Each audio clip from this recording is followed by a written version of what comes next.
नमस्कार श्रोताओं, शाम के ठीक 7:20 हुए हैं और ये समय है आपके अपने कार्यक्रम स्पोर्ट्स स्कैन का। आज के स्पोर्ट्स स्कैन के इस एडिशन के साथ मैं हूं आपका होस्ट और दोस्त सिद्धार्थ सिंह। तमाम खेल खबरों पर विस्तार से चर्चा करने के लिए हमारे साथ फोन लाइन पर मौजूद हैं वरिष्ठ खेल पत्रकार रजत सेन गुप्ता। रजत, स्पोर्ट्स स्कैन कार्यक्रम में आपका स्वागत है। धन्यवाद सिद्धार्थ। सबसे पहले नजर डालते हैं अब तक की स्पोर्ट्स हेडलाइंस पर। भारत की स्टार स्प्रिंटर दुती चंद ने टोक्यो ओलंपिक के लिए क्वालिफाई कर लिया है। श्रीहरि नटराज टोक्यो ओलंपिक के लिए क्वालिफाई करने वाले दूसरे स्विमर बने। आकाशवाणी समाचार अपने प्रतिदिन प्रसारित होने वाले कार्यक्रम स्पोर्ट्स स्कैन में कल से आपके लिए लेकर आ रहा है ओलंपिक क्विज आकाशवाणी समाचार के साथ। विंबलडन टेनिस प्रतियोगिता में पुरुष सिंगल्स के दूसरे दौर में इस समय नोवाक जोकोविच का मुकाबला एंडरसन से चल रहा है। यूरो कप फुटबॉल प्रतियोगिता के क्वार्टर फाइनल मैच तय और टॉन्टन में महिला क्रिकेट के दूसरे एक दिवसीय मैच में इस समय भारत और इंग्लैंड के बीच मुकाबला जारी।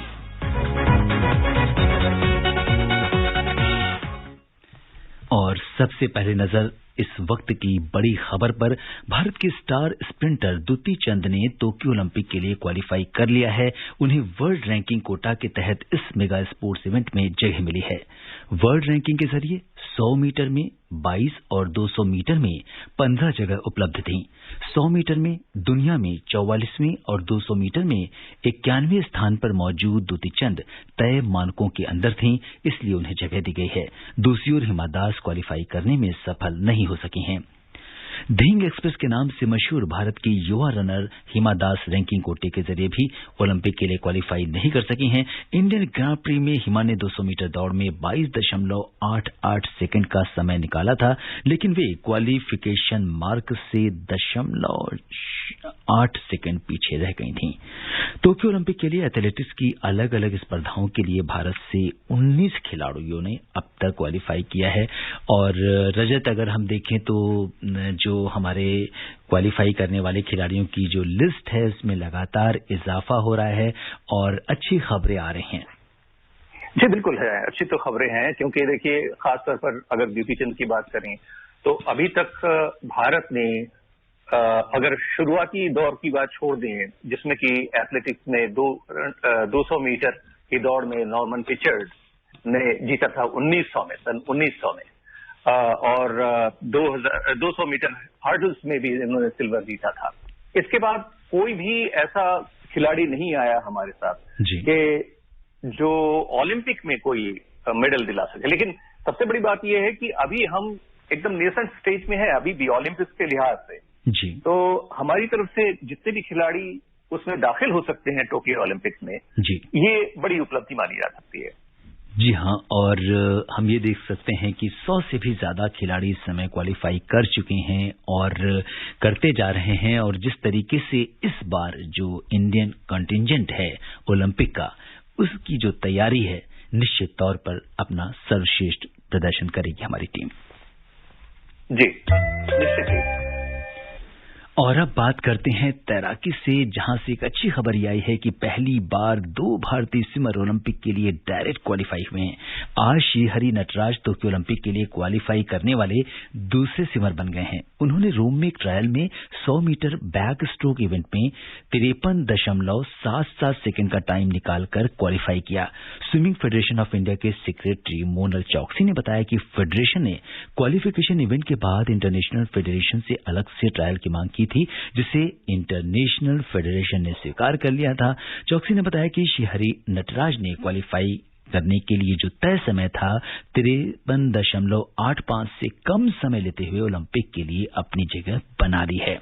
और जैसा कि आपको पता है श्रोताओं, शनिवार को साजन प्रकाश ने ओलंपिक के लिए क्वालिफाई किया था और पहली बार ऐसा हुआ है कि भारतीय स्विमर्स ने डायरेक्ट क्वालिफिकेशन हासिल किया है। पिछली बार रियो के लिए साजन प्रकाश को 200 मीटर बटरफ्लाई और शिवानी कटारिया को 200 मीटर फ्री स्टाइल में ओलंपिक कोटा मिला था।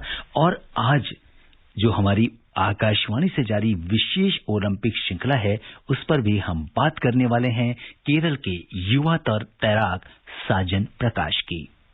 तीर की तरह तू चल, चूके ना निशाना, लक्ष्य तेरा सामने है, जीत के है आना।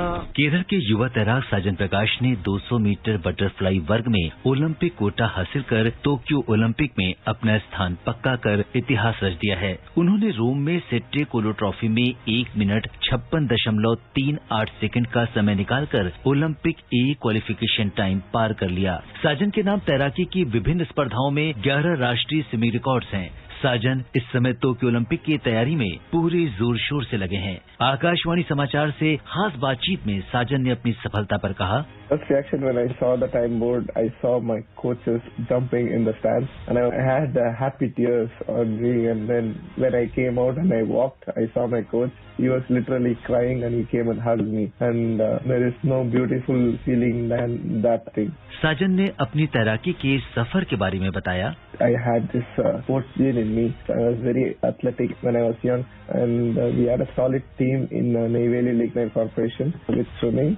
And the coaches were very professional and ethical. So I think slowly we started progressing in the sport. And in 2011, when I was 17, I moved to Bangalore to swim with Mr. Pradeep Kumar. And that's when I could see the real change happening with the swimming with the national level swimmers and who are Olympians already. And that's when the big change happened. And in 2015, my professional career was in different level. I could see myself getting very close to the Olympic qualifying times.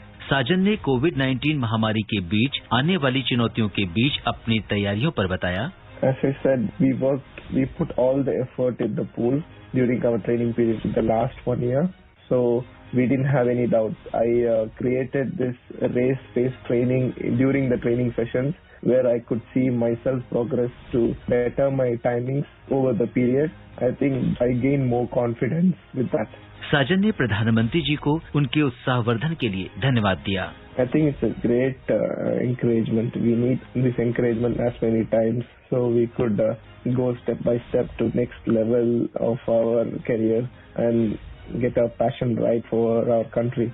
साजन ने आकाशवाणी के श्रोताओं से appeal की, If you love your work and if you are passionate at any point, just be patient and one day you will see miracles happening.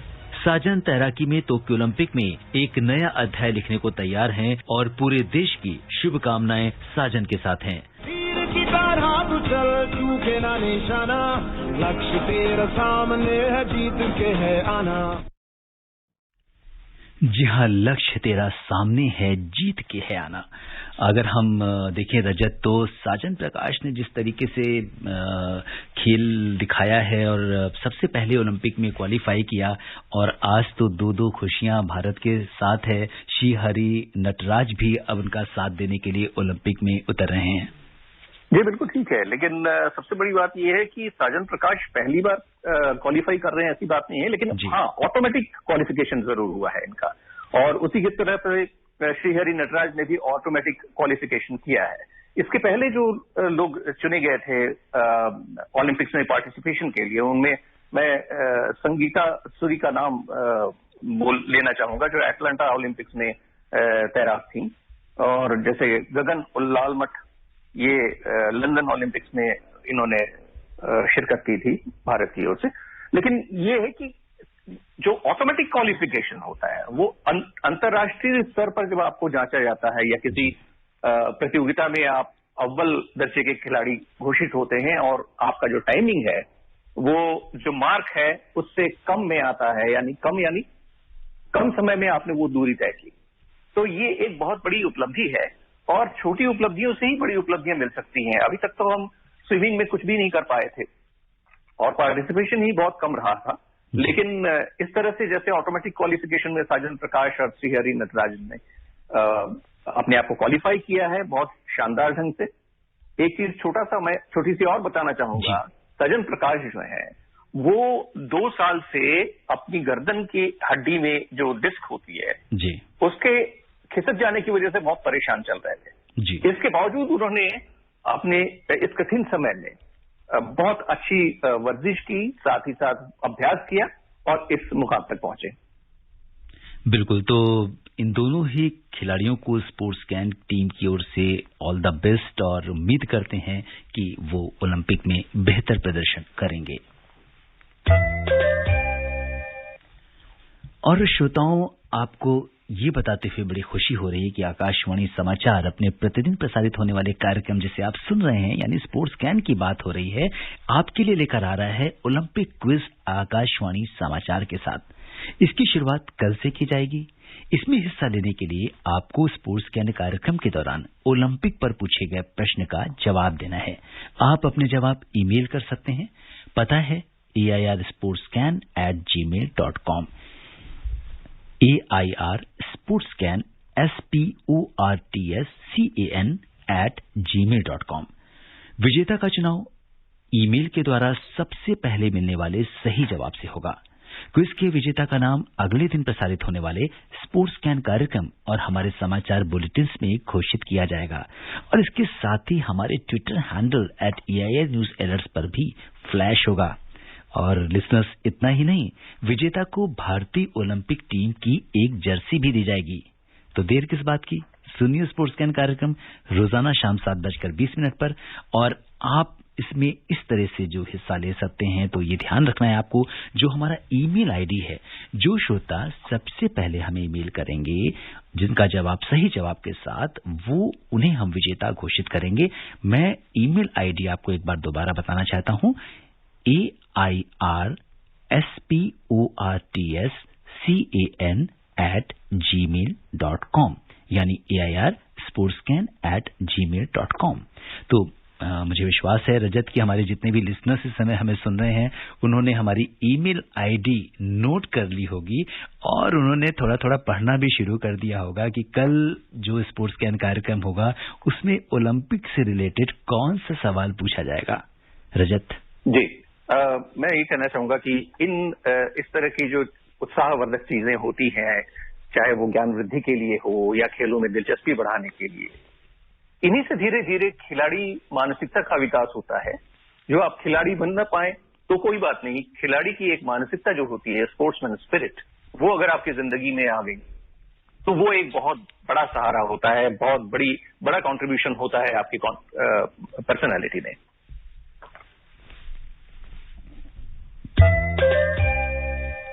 और अब बात करते हैं विंबलडन टेनिस प्रतियोगिता की, जिसमें पुरुष सिंगल्स के दूसरे दौर में इस समय सर्बिया के नोवाक जोकोविच का मुकाबला दक्षिण अफ्रीका के केविन एंडरसन से हो रहा है। और ताजा समाचार मिलने तक जोकोविच ने पहला सेट 6-3 से जीत लिया था। इससे पहले 8 बार के चैंपियन स्विट्जरलैंड के रोजर फेडरर दूसरे दौर में पहुंच गए हैं। उनके प्रतिद्वंदी फ्रांस के आंद्रिया मैनारिनो को चोट के कारण बीच मुकाबले से हटना पड़ा था। 2 बार के चैंपियन ब्रिटेन के एंडी मरे जॉर्जिया के निकोलो बेसिलाशविली को 6-4, 6-3, 5-7, 6-3 से हराकर अगले दौर में पहुंच गए हैं। और इसके अलावा जर्मनी के अलेक्जेंडर ज़वेरेव ने डेनमार्क के टैलोन ग्रिक्सपुर को आसानी से 6-3, 6-4, 6-1 से मात दी। अगर महिला सिंगल्स की बात करें तो अमेरिका की सेरेना विलियम्स का 24वां ग्रैंड स्लैम खिताब जीतने का सपना टूट गया है। बेलारूस की अलेक्सांद्रा सिस्नोविच के साथ अपने पहले ही मैच में चोट लगने के कारण उन्हें बीच मुकाबले से हटना पड़ा है। और रजत, अगर हम बात करें इस समय के जो बड़े मुकाबले की, तो सर्बिया के नोवाक जोकोविच का मुकाबला इस समय केविन एंडरसन से चल रहा है। क्या कुछ कहेंगे इस मुकाबले के ऊपर? देखिए, टॉप क्लास मुकाबला है। नंबर 1 खिलाड़ी हैं जोकोविच वर्ल्ड में, और विंबलडन से पहले ही, अभी कुछ ही दिनों पहले खत्म हुए रोलांड गैरोस के टूर्नामेंट में भी उन्होंने खिताब जीता। और वर्ल्ड में जो नंबर 1 है उनका, उसे एक बार फिर से साबित किया। लेकिन ये है कि आज जो एंडरसन खेल में, केविन एंडरसन, उनसे जीत पाना बिल्कुल स्ट्रेट सेट में हो पाएगा या नहीं, ये देखने की बड़ी चीज होगी। क्योंकि ठीक है, ये अभी तो शुरुआत है, और केविन एंडरसन बहुत ही ताकतवर और लंबी रीच वाले खिलाड़ी हैं, और उनके जितने एसेस लग रहे हैं वो कमाल के हैं, और कुछ भी हो सकता है मुकाबले में, क्योंकि 5 सेट के मैचेस हैं। जी हां, और अब बात करते हैं फुटबॉल की। यूरो कप फुटबॉल प्रतियोगिता के क्वार्टर फाइनल मैच तय हो गए हैं। शुक्रवार को पहले क्वार्टर फाइनल में स्पेन का मुकाबला स्विट्जरलैंड से होगा, जबकि दूसरे क्वार्टर फाइनल में बेल्जियम का सामना इटली से होगा। शनिवार को तीसरा क्वार्टर फाइनल चेक गणराज्य और डेनमार्क के बीच खेला जाएगा, जबकि चौथे क्वार्टर फाइनल में इंग्लैंड और यूक्रेन आमने सामने होंगे। स्विट्जरलैंड ने विश्व चैंपियन फ्रांस को पेनल्टी शूटआउट में 5-4 से हराकर क्वार्टर फाइनल में प्रवेश किया। वहीं इंग्लैंड ने जर्मनी को 2-0 से और यूक्रेन ने स्वीडन को 2-1 से मात देकर क्वार्टर फाइनल में अपना स्थान बनाया। तो अगर हम देखें तो जिस तरह से क्वार्टर फाइनल मैच तय हो गए हैं, किस तरह का मुकाबला देख रहे हैं आप? देखिए, मैचेस तो बहुत ही शानदार हो रहे हैं और फुटबॉल के जितने भी आयाम हैं उन सब का समावेश हर एक मैच में हो रहा है। कहीं एक्स्ट्रा टाइम खेलना पड़ रहा है, कई बार गोल एक्स्ट्रा टाइम में ही हो रहे हैं और उनके खिलाफ दूसरे टीम के द्वारा जो है वो ज्यादा गोल कर लिए जा रहे हैं, यानी कमिंग फ्रॉम बिहाइंड वो जीत रहे हैं जी। तीसरी बात ये कि इन्हीं मुकाबलों में आपने देखा कि किस तरह से फ्रांस की टीम जो है वो बाहर हो गई विश्व चैंपियन, और इसमें वो जो पेनल्टी शॉट्स थे उसके दौरान और उनके जो सबसे नामचीन खिलाड़ी जी किलियन एम्बापे वो चूक गए अपने शॉट को लेने। तो इस तरह की बातें हो रही हैं। तो फुटबॉल का जो तरीका है या फुटबॉल का जो जिस वजह से ये पॉपुलर है, एक तो साजो सरंजाम बहुत कम की जरूरत होती है और दूसरी बात ये कि एक फुटबॉल को लेकर के आप किस किस तरह के शॉट्स लगा सकते हैं, किस तरह से इसे बेंड कर सकते हैं, किस तरह से आप गोल की तरफ आक्रमण में अपना सामंजस्य बरकरार रख सकते हैं अपने साथ के खिलाड़ियों पर। ये एक देखने की चीज है और ये हाईएस्ट लेवल पर हम देख पा रहे हैं इन दिनों। ये जो यूरो 2020 का मुकाबला इस साल शिफ्ट हुआ है कोविड की वजह से, इस पर हमारी नजर बनी रहेगी। बात करते हैं क्रिकेट में। महिला क्रिकेट के दूसरी मैच में इस समय भारत और इंग्लैंड के बीच मुकाबला जारी है। भारत ने पहले बल्लेबाजी करते हुए 16 ओवर में बिना किसी नुकसान के 77 रन बना लिए हैं और इससे पहले इंग्लैंड ने टॉस जीतकर गेंदबाजी करने का फैसला किया। रजत, अगर हम देखें तो स्मृति मंधाना ने 22 रन की पारी खेली है और जिमिमा रॉड्रिक्स जो है 8 रन बनाकर आउट हुई हैं। मिताली राज और शेफाली वर्मा इस समय क्रीज पर हैं। मिताली राज ने भी खाता नहीं खोला है, जबकि शेफाली वर्मा ने 54 गेंदों में 44 रन की वो पारी खेल ली है। क्या कुछ कहेंगे? लेकिन 3 विकेट गिर गए, तो ये तो बहुत अफसोस की बात है। तो एक तो स्टंपिंग हुई है और एक तो विकेट हमने गंवाया सीधे बोल्ड, और इस तरह से ये कहा जा सकता है कि थोड़ा बहुत ही शानदार ढंग से खेलना चाहिए, थोड़ा संभल कर खेलना चाहिए। देखिए 50 के ऊपर रन बन चुके थे, उस समय एक भी खिलाड़ी आउट नहीं हुआ था भारत का। शुरू में अगर अच्छा स्टैंड न मिले तो बाद में फिर रन बनाना बड़ा मुश्किल हो जाता है। 50 ओवर का मैच है, शुरुआत में ही 6 का एवरेज करीब करीब आ गया था और अब वो 4 से भी नीचे जाने को तैयार है। जी बिल्कुल। तो कहीं ना कहीं जो है भारतीय जो टीम है उसको और बेहतर करने की जरूरत है और अब कार्यक्रम का समय कम रह गया है, तो अपने श्रोताओं को एक बार दोबारा याद दिला दें कि स्पोर्ट्स स्कैन कार्यक्रम में कल से आपके लिए ओलंपिक क्विज आकाशवाणी समाचार के साथ इसकी शुरुआत हो रही है। इसमें हिस्सा लेने के लिए आपको स्पोर्ट्स स्कैन कार्यक्रम के दौरान ओलंपिक पर पूछे गए प्रश्न का जवाब देना है और अपने जवाब आपको ईमेल करना है। हमारा ईमेल आईडी है airsportscan@gmail.com और आपको स्पेलिंग बता दें airsportscan@gmail.com। विजेता का चुनाव सबसे पहले मिलने वाले ईमेल पर सही जवाब से होगा और जो क्विज के विजेता का नाम है वो अगले दिन यानी कल जो हम सवाल पूछेंगे उसका जवाब परसों हम आपको देंगे। प्रसारित होने वाले हमारे जो स्पोर्ट्स स्कैन कार्यक्रम इसी कार्यक्रम में और इसके अलावा हमारे जो समाचार बुलेटिन हैं उसमें भी हम उनका नाम प्रसारित करेंगे। साथ ही हमारे ट्विटर हैंडल @AINews अलर्ट्स पर भी ये फ्लैश होगा और इतना ही नहीं, विजेता को भारतीय ओलंपिक टीम की एक जर्सी भी दी जाएगी। तो आप सुनते रहिए कार्यक्रम स्पोर्ट्स स्कैन। और अब समय इजाजत नहीं दे रहा है कि हम कुछ और खेल खबरों पर चर्चा करें। रजत, तमाम खेल खबरों पर विशेषज्ञ राय साझा करने के लिए आपका बहुत बहुत धन्यवाद। धन्यवाद सिद्धार्थ। श्रोताओं, स्पोर्ट्स कैन में आज के लिए बस इतना ही। अगर आप इस कार्यक्रम को दोबारा सुनना चाहते हैं तो लॉग ऑन कर सकते हैं हमारी वेबसाइट newsonair.com पर। कल शाम 7:20 पर दोबारा मुलाकात के वादे के साथ इजाजत दीजिए अपने होस्ट और दोस्त सिद्धार्थ सिंह को। तब तक के लिए नमस्कार, शुभ रात्रि।